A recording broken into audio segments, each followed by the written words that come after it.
Hello everyone. Um, so I'm tuning this purple heartwood. It's in the key of F. I've cut it to the size. I use my phone here, and I tune with Pano Tuner. And let's see if I can get, there it is. Pano Tuner is a free app that you can get download on your phone. So this one is tuned to F sharp, and right now I'm going to turn that off for now.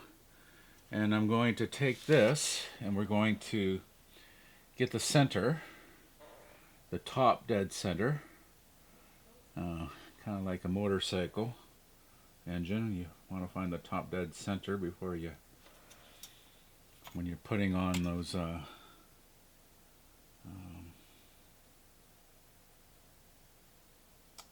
push rods. Not that it has anything to do with this, but anyhow, I just put some push rods on my Harley there. Anyhow, I've got, I want to mark, I have a grease pencil that I use, and I'm going to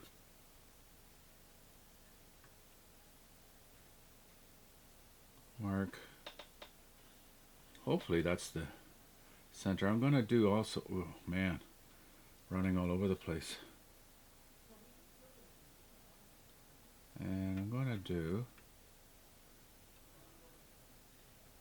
once I get that on there, you should see a line there. I take this off. Alright, so there's a line there, barely noticeable. And then I'm going to look down and hope, or not hope, but look at how accurate am I. And I can see that this line is off to the side, so I'm pretty about much, I want to be accurate. But when I do the hole, that's when I'm going to revitalize the accuracy of where I'm going to put it. So I'm using Flutomat, and according to this, my computer's over there, so I'm looking at it, and it says for my bottom note needs to be 10 inches, 0.627. So that's probably about 5. Am I thinking 5/8? Yeah, that's probably about 5/8. 10 inches and 5/8. So that would be 1, 2, 3, 4, 5. But I gotta double check because I know my length of my flute is a little longer. They want 15 inches and a quarter from the true sound hole, and mine is 15 inches plus a quarter, so it's 15.5 inches. So I'm gonna probably go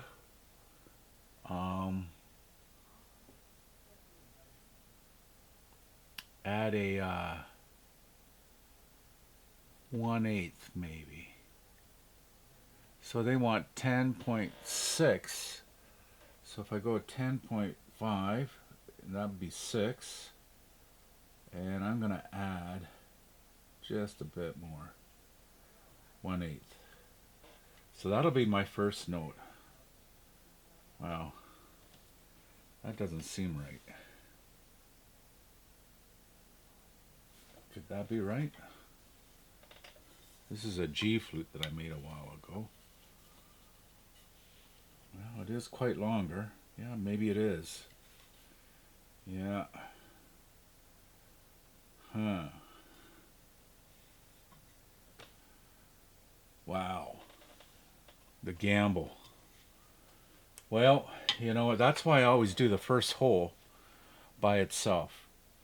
I don't go and drill all the holes because I might screw up on that first hole, and I might have to cover that hole up again because it might be too big or too small. It just that first hole is everything. So I'm going to, again, since I've got that cross there, gonna down look at it, And it's saying that that should be it, the center. But I always do a smaller hole before I do a bigger hole. And I work with my Dremel. Um, I don't know what everybody else does. They have like burning irons and stuff like that. I don't have any of that. Um, I applaud them and I admire that they do that. I burn with friction, so it's like that's how I do things. And so we're going to burn a hole.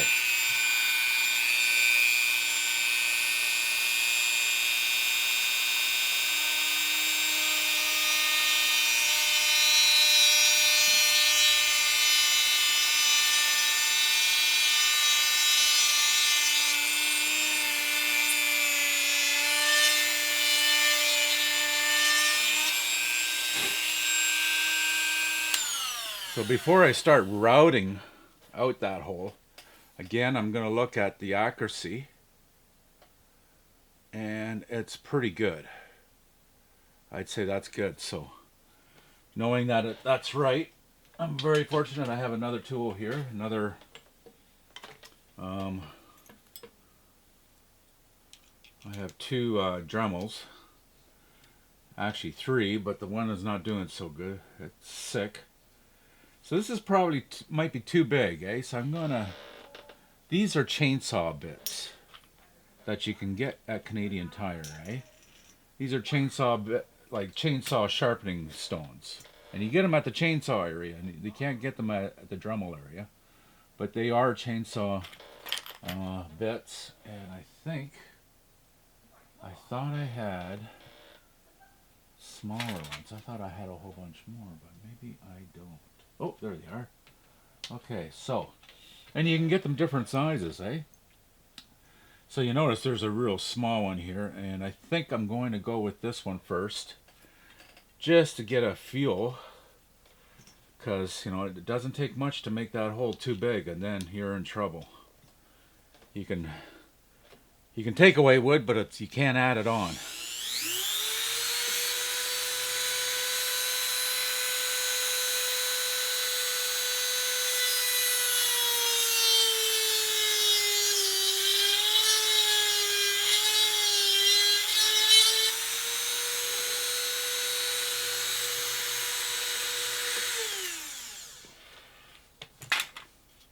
So I have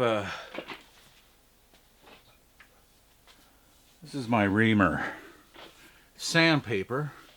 There's rough sandpaper. I don't usually use the hard rush part, but it's kind of worn here after a while from using it, and it's worn it. So I just want to take the burrs off the inside.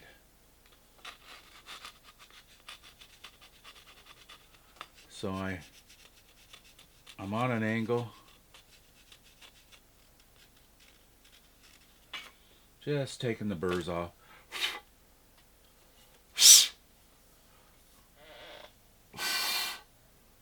And I blow, get rid of, and I also look inside, and it looks pretty good. Now we're going to turn on our panel flute tuner on my phone. There we are. And we'll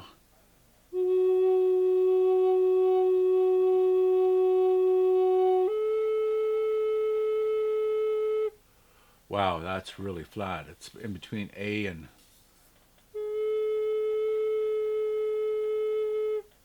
A sharp. Now I'm not sure what's it supposed to be. I think I have a tuning sheet around here. What happened to that? Can't really tune without that. Hang on.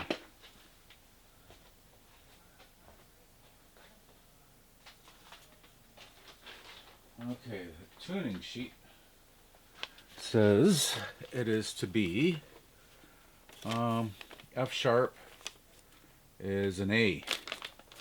So we're A flat, so that's good. We're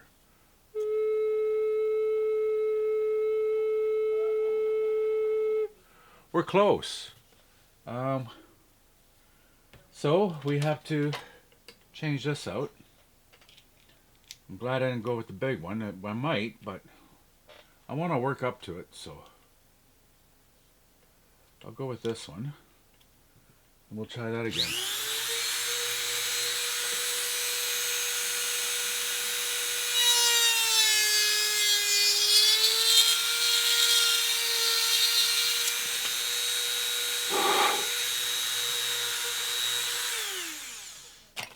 Okay, so I also want to get rid of the burrs.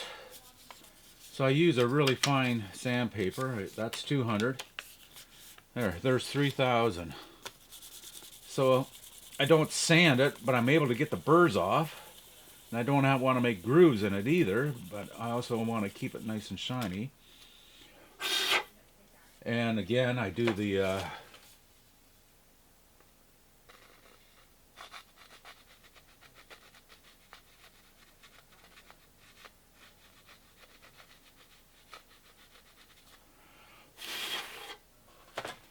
all right.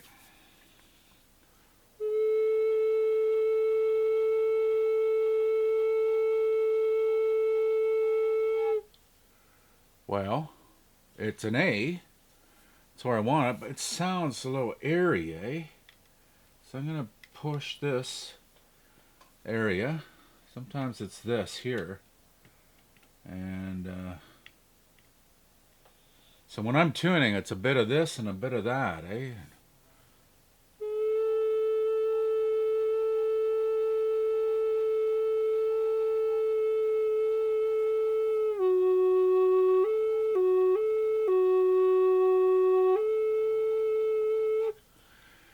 Still a little flat. I think I'll go with the bigger one. That's yeah, I'm gonna go with the bigger one. Usually when I go with the final one, when I make that first one, it's a precedent for the next holes for the size. And we'll go that way, see how that happens.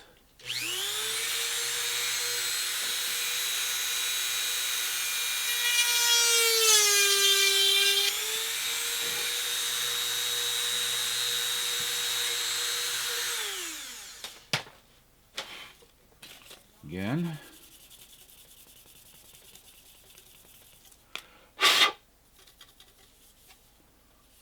And again.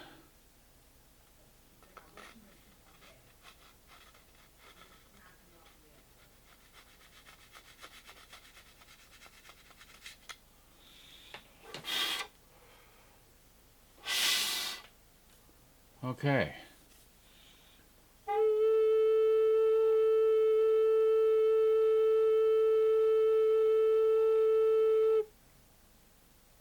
Well, according to that, it's dead on A. So I don't know if you can see that.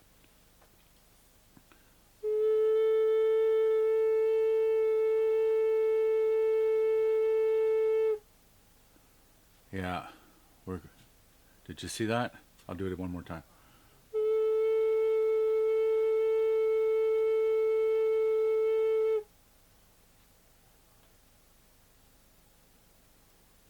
The green, you'll see 10 cents more on either side, positive or negative. So I try to keep it within 5% or even 3%. I like to be dead on. As my goal is to be dead on. So that should give me precedent for the next hole. Flute mat, dead on. I mean, that's a nice size hole. So their next one is saying that I should be 9 inches and 9.6 inches. And I remember I add 1/8 on because my length is a little different. So 9.6.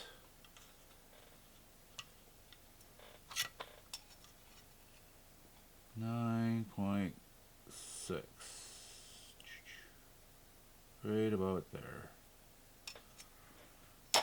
Okay. We're going to go with that. I find that in most flutes, when I'm doing this situation, it's an inch.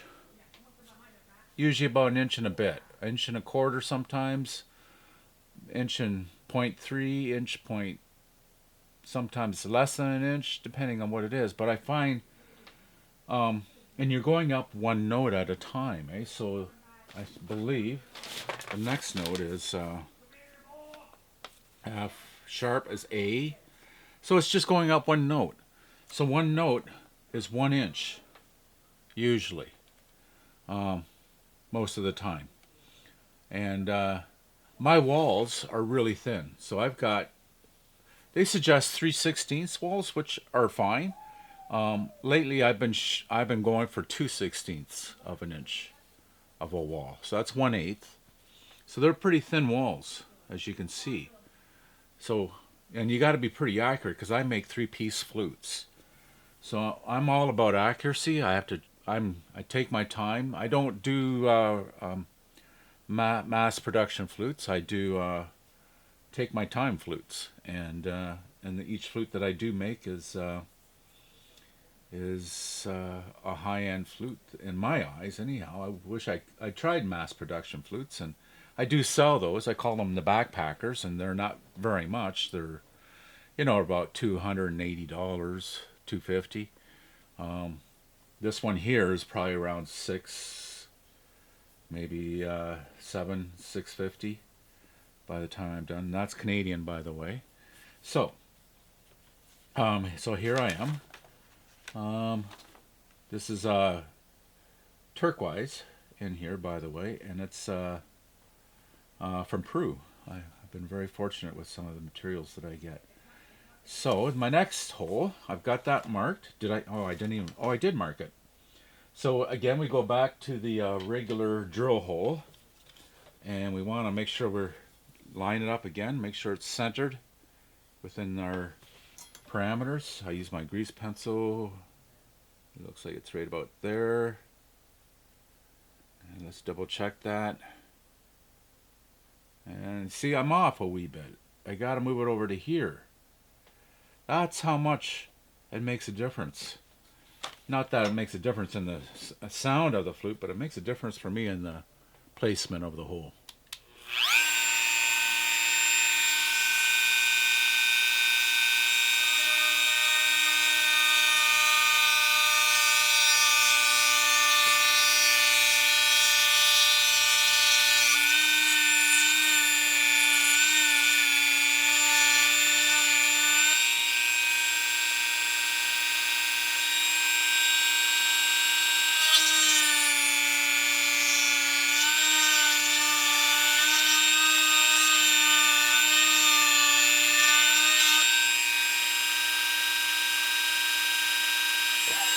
So I'm eyeing it up again so I can make sure my placement is dead on. And that looks pretty good. Back to this one.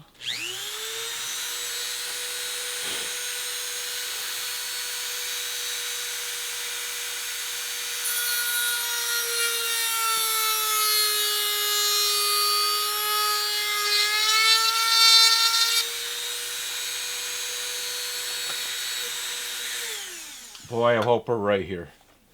I didn't build up, so that's always a crapshoot. It's always a scary thing. I should have built up and I wasn't thinking. So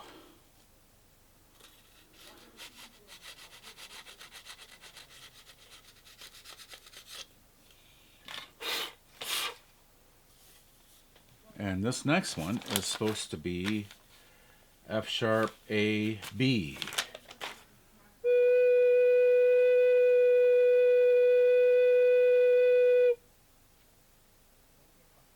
Dead on. I like it when that happens. So we have no wiggle room here. We can't go down. So it's now when it's burning like that on the Dremel, it burns the holes, but it heats the whole flute up too, eh? So things are being heated up. The tuning will actually change when things cool down. Let's see what the first one's like.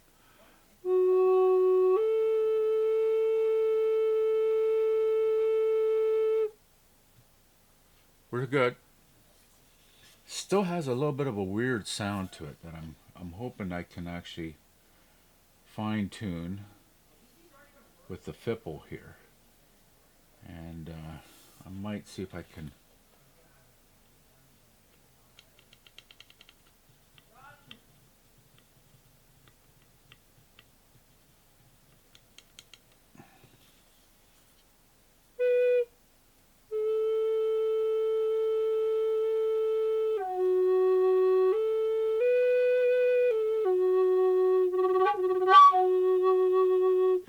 So what I did, that did make a difference. I take a flat hard and the fipple right here, and I just put some pressure on there,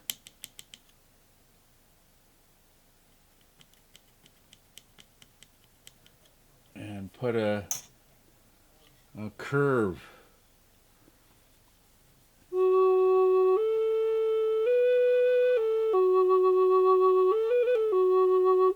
Yeah, huge difference, eh?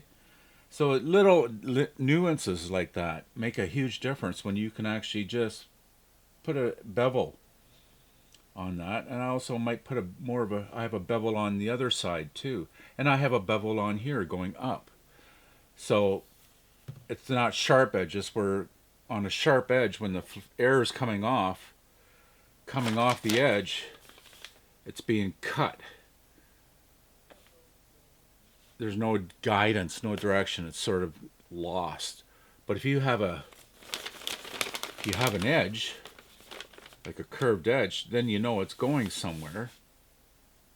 So you're guiding it, and it's also being guided by the others. So the air is being flowed, as to opposed to being dropped off at a sharp edge, and it has no guidance as to where it's going. If that makes sense, it's almost like an airplane with their ailerons. They're the air is so guided, So it's the same idea.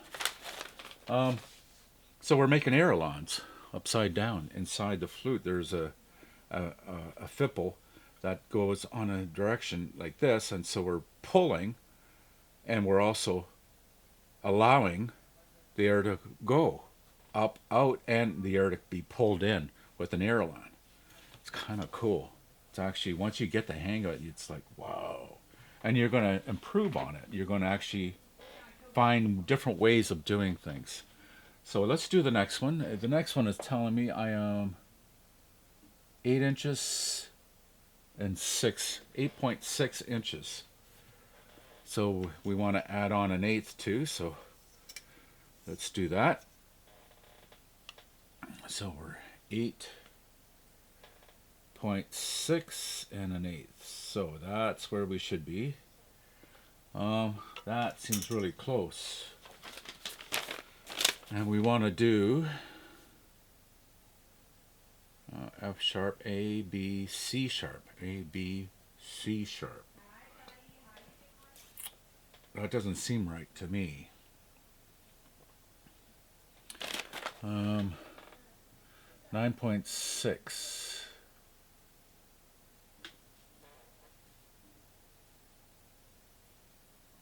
Well, I'll look at the other part of the Flutomat. It says it wants a space of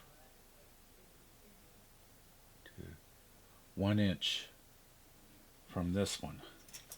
So let's do that. So that's not flute. Look at that. It is 1 inch. Just crazy. So yeah, not by much. It's telling me it's right about there. It was right. Well, here's hoping that things work out. So this is where I'm going to actually switch this and get on to the smaller ones, because I think it is, with the hole, it is smaller. It's supposed to be 0.30 of an inch, as opposed to the last one I just is 0.33. So we want to go smaller.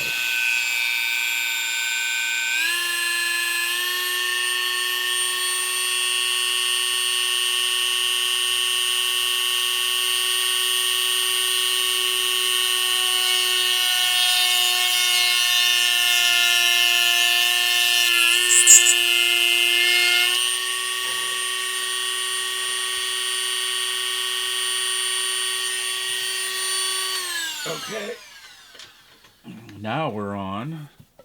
We'll change this to a smaller one, but we'll keep it out to the side because we seem to be working with that one, and we'll go with a smaller one. We don't have to go with that tiny one, do we?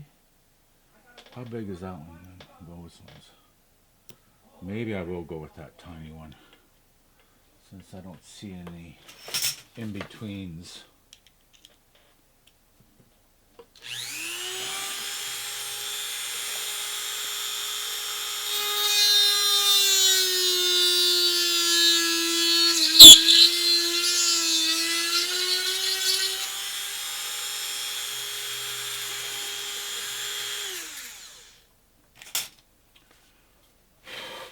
All right.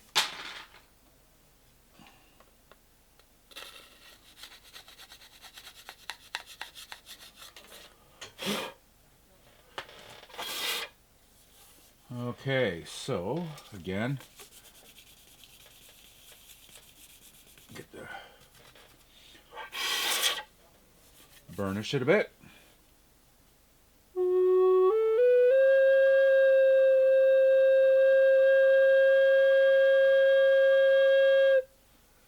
Wow, we're not even close.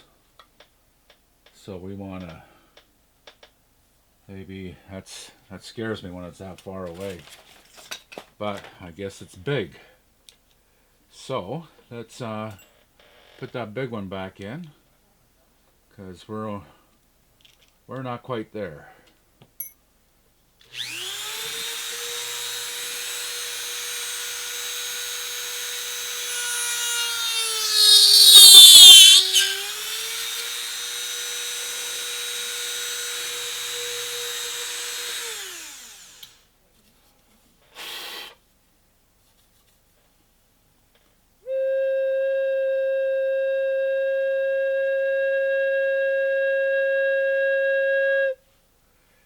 Yeah.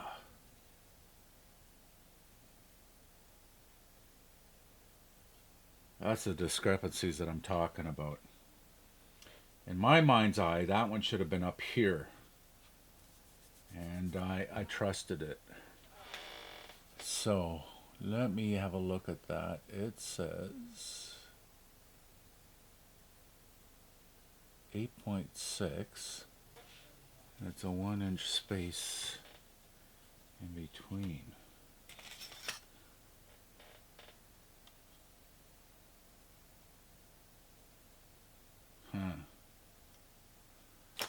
Well,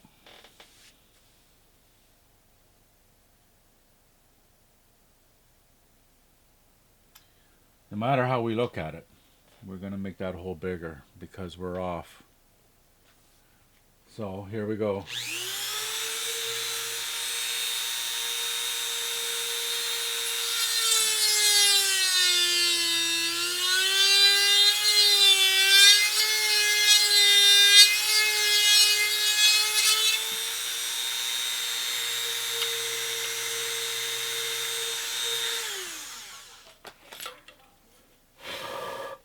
You know, that's the funny thing. Sometimes you should listen to your gut, because my gut was telling me that seemed a little weird, eh? And you watched me, and I wasn't quite sure about that, but yeah, my gut was telling me different. So, my experience over years is that these two are closer together, and this one's further away from the distance in here. So, because this is not, I have to make it bigger.